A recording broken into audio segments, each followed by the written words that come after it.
They disappear without an answer, and your mind keeps drafting the explanation they never gave. The phone stays silent while the mind drafts its most emotionally charged explanation. We will reconstruct ghosting recovery from the first visible cue to the evidence that deserves trust. The aim is not to become cold, manufacture jealousy, or pretend the feeling meant nothing. It is to keep desire, dignity, consent, and judgment in the same room while the evidence catches up.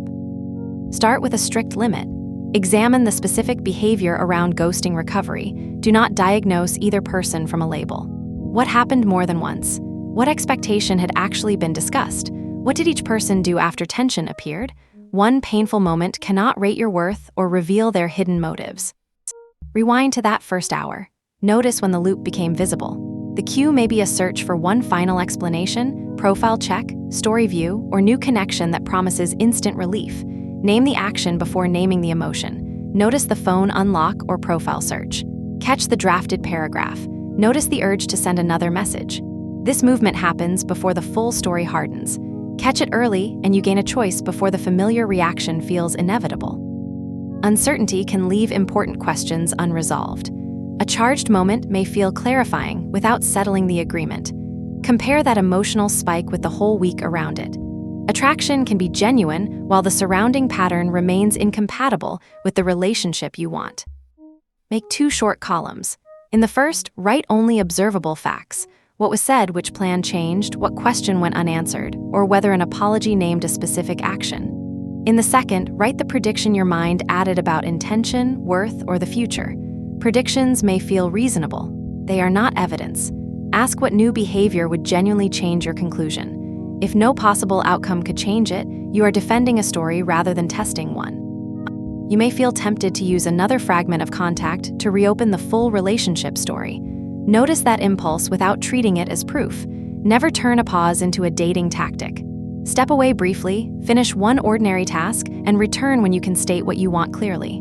The pause is for reflection, not control. If emotions are running high, pause before an important message, accusation, or promise. Unclench your jaw, slow your exhale, drink water, step outside, or call a trusted friend who will not turn uncertainty into gossip. Then describe the problem in one plain sentence. This pause cannot guarantee better judgment. It simply creates time to choose deliberately.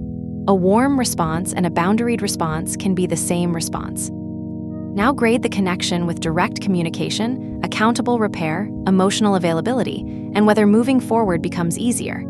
Give more weight to plans kept, limits respected, effort returned, misunderstandings repaired, and honest questions answered than to one perfectly timed moment. Follow-through shows whether sincerity can support trust. This scoreboard protects romance from being evaluated only by suspense, chemistry, and the moment that made you light up. A charged reunion can feel like resolution because the tension disappears for a moment. Repair asks for more. Can both people name what happened without rewriting it? Is there a specific change, a realistic plan, and room for either person to say no or slower? Does the new behavior survive an ordinary week? Physical closeness, affectionate language, or sexual tension never substitutes for consent, accountability, and emotional availability. Someone else's hesitation, inconsistency, or uncertainty may hurt. It does not prove you were too much, unattractive, or impossible to love. Their behavior gives information about what they can offer in this connection. It does not issue a universal rating of you. Do not ask how to become irresistible enough to control the answer. Does this pattern offer clarity and reciprocity? Does it feel emotionally safe? Protect your sleep, focus, friendships, and self-respect. Move the camera away from the hottest scene and inspect the ordinary moments. Who initiates a plan? Who remembers a stated limit? What happens on a tired evening? What follows a misunderstanding? Notice how they behave away from a date. Compatibility often looks less cinematic than attraction. It appears in scheduling, honesty, consideration, and the ability to repair small ruptures.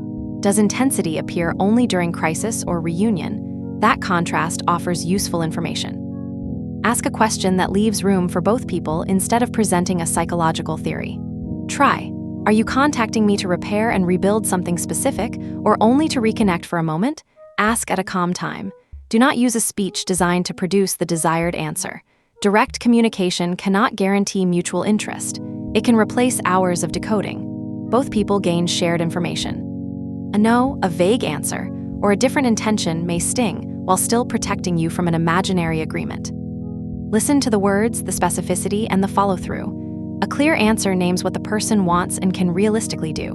Specificity turns intention into a plan. Later behavior shows whether it survives outside the conversation. People can be nervous, busy, or uncertain, so do not demand perfection.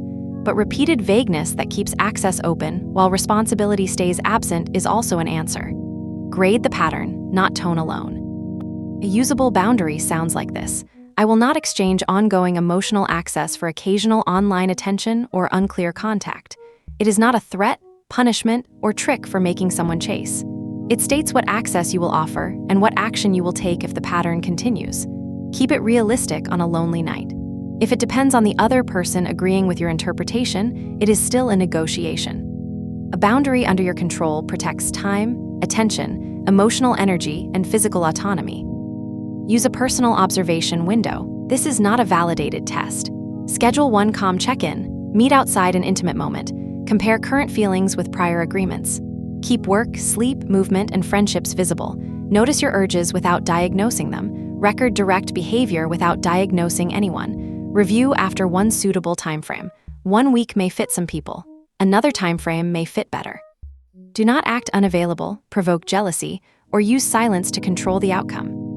A return is new information, not automatic repair.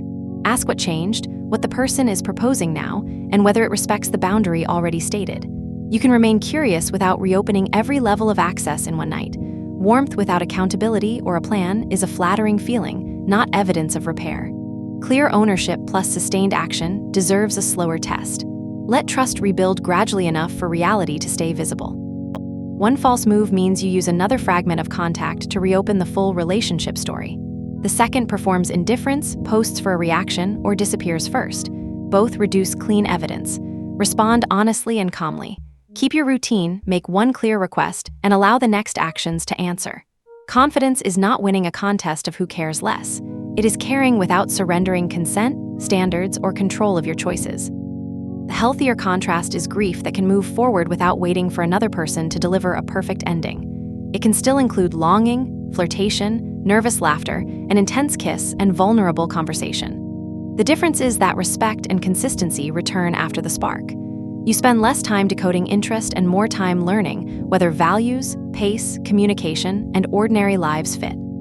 Healthy is not emotionless or perfectly secure. Both adults can ask, pause, repair, and change their minds without punishment or coercion. If this situation includes fear, isolation, coercive pressure, stalking, threats, or difficulty functioning, seek support beyond a video. A licensed mental health professional can examine the full context, and local safety resources matter when control or violence is present. This episode offers language, a question, and an experiment.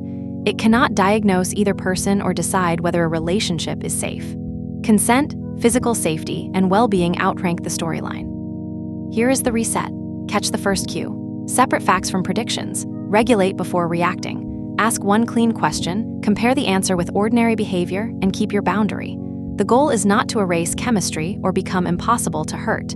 Stay warm and steady enough for reality to answer. Growing clarity gives you something real to explore. If confusion remains the main source of intensity, you do not need another dramatic scene to believe that answer. Ordinary days provide the strongest contrast. Consistent answers reduce invented suspense. Repeated avoidance also supplies useful information. You never need perfect certainty, you do need enough clarity. Choices remain yours throughout the process. Evidence matters more than emotional theater. Your values still guide future access.